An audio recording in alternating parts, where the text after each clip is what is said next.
fraude electoral, porque fue una serie de inconsistencias en cuanto a las actas, las casillas y todo esto, pero muy principalmente, y es de mayor gravedad, considerar que hubo una elección de Estado. Y hubo una elección de Estado porque el presidente de la República durante 6 años ha atacado a la oposición. ¿Cuál es la historia? Bueno, la historia es que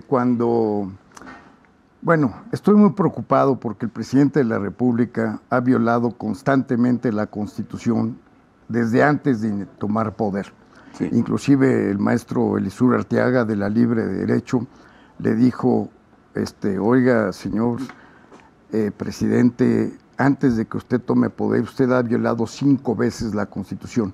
Ese no es el camino ni el derrotero que la patria necesita.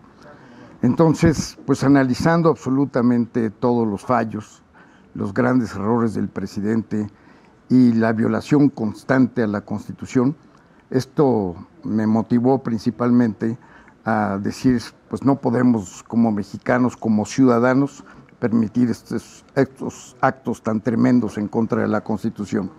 Inclusive en algunas entrevistas he manifestado que el presidente ha violado más de 35 artículos de la Constitución. 35. Más de 35 artículos de la Constitución. Y si algún día me permites, Carlos, me encantaría explicarle a tu auditorio en qué se hacen consistir estas violaciones a la Constitución, poniendo el artículo de la Constitución y los hechos que evidentemente infringen lo que está establecido en la Carta Fundamental. Entonces, bueno, pues el presidente ha violado muchos artículos de la Constitución, pero hay uno que principalmente me preocupa, que es el artículo 1 de la Constitución. El presidente de la República debe de provocar la unión, debe de provocar la comunión entre todos los mexicanos. No debe de provocar el encono, el odio, el rencor.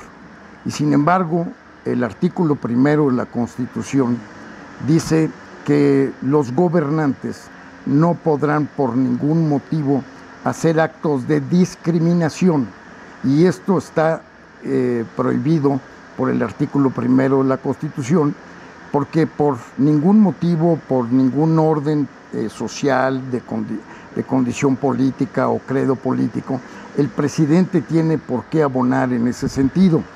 Ya bastante nos ha enseñado la historia de qué sucede cuando los mexicanos estamos encontrados. Y tenemos el caso más patético, cuando desafortunadamente se firmó el Tratado de Guadalupe Hidalgo del 2 de febrero de 1848, mediante el cual los Estados Unidos nos arrebataron la mitad de nuestro territorio. Esto es una demanda que he estudiado durante más de 30, 40 años y que algún día pienso, mediante los conductos legales, presentar ante el Tribunal Internacional de La Haya. Entonces, pues evidentemente estoy en contra de lo que ha hecho el presidente, porque como miembro egresado de la Escuela Libre de Derecho, pues no me queda más que estar en contra de esta situación.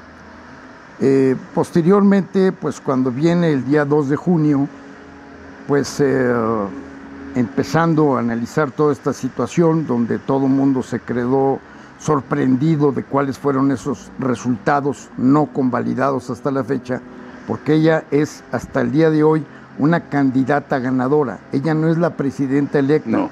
Ayer Saldívar, me extraña, el exministro Saldívar, que me gustaría que me dieras unos minutos para platicar después de él, ¿cómo es posible que esté diciendo que es la presidenta electa?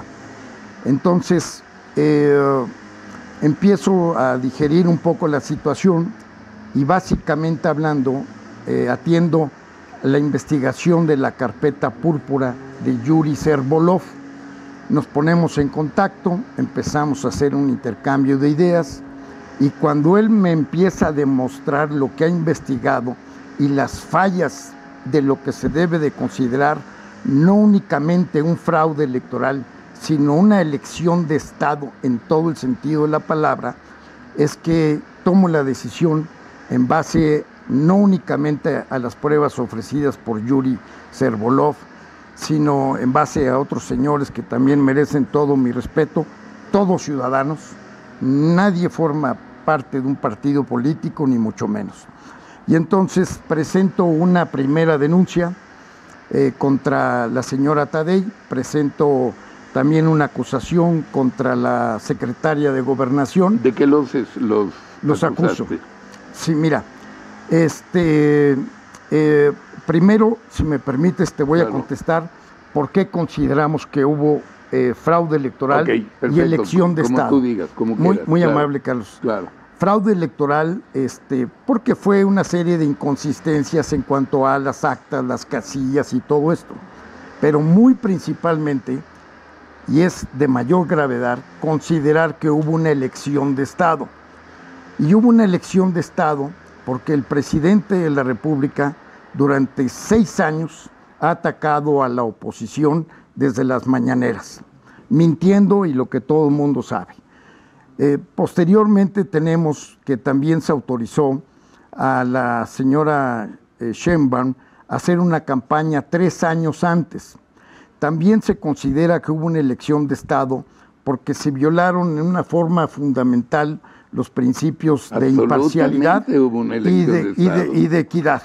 Entonces, algo sumamente grave. Hubo elección de Estado porque hubo la participación de muchos servidores públicos en las 3 órdenes de gobierno, federal, local y municipal, a favor de los candidatos que están en el gobierno. Hubo elección de Estado porque autorizando un gasto de 500 millones de pesos, se fueron hasta 85,000 millones de pesos. Esto significa 40,000% más de lo autorizado, y esto está totalmente comprobado.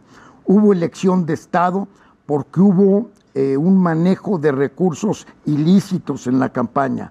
Hubo elección de Estado porque el Código Magenta hizo una investigación perfecta sobre todo el tema del huachicoleo del señor Mario Delgado. Por eso también lo denunciamos en esta primera denuncia. Efectivamente. Es una investigación que también se ha celebrado en Estados Unidos, donde acreditan cómo estuvo todo ese dinero. Hubo elección de Estado porque hubo una clara participación del crimen organizado en muchísimas casillas, en donde ni siquiera hubo un voto para la coalición. Hubo elección de Estado, y entrando a tu pregunta, en cuanto a que el árbitro fue un árbitro vendido. Entonces, en primer lugar, la señora Taddei nunca tuvo que haber sido consejera, porque las leyes, concretamente la Ley de Instituciones y Procedimientos Electorales, establece que para ser consejero se necesita ser profesional. Y esta señora acreditó su situación profesional nada más que con un documento de 1952 a nombre de otra persona.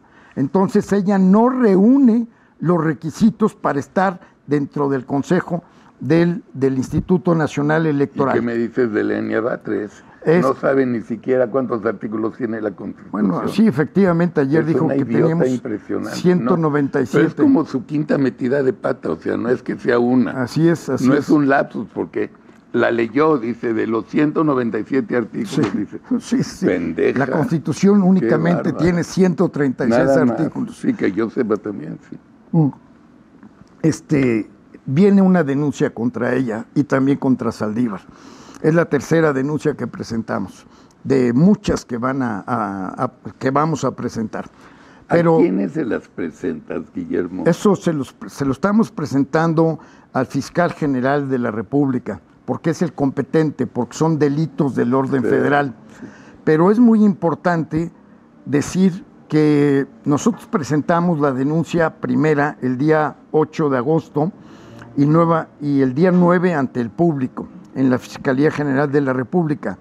Pero el día 12, un viernes, concretamente, el Tribunal Electoral del Poder Judicial Federal dictaminó, y hoy día ya es cosa juzgada, en el sentido de que el presidente de la República violó las leyes electorales.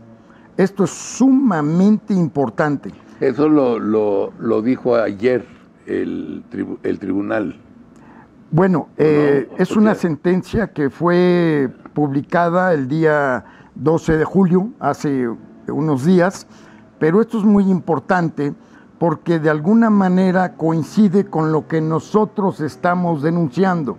Entonces, si el fiscal general de la República tendría que actuar de conformidad a derecho, no obstaculizando las investigaciones y no realizando las diligencias debidas para la debida integración de las carpetas de investigación, esperamos que vaya a resolver en consecuencia y no en contra de constancias de autos.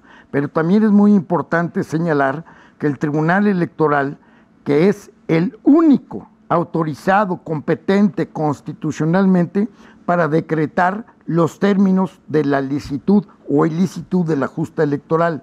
Entonces, ¿qué le queda al fiscal general de la República?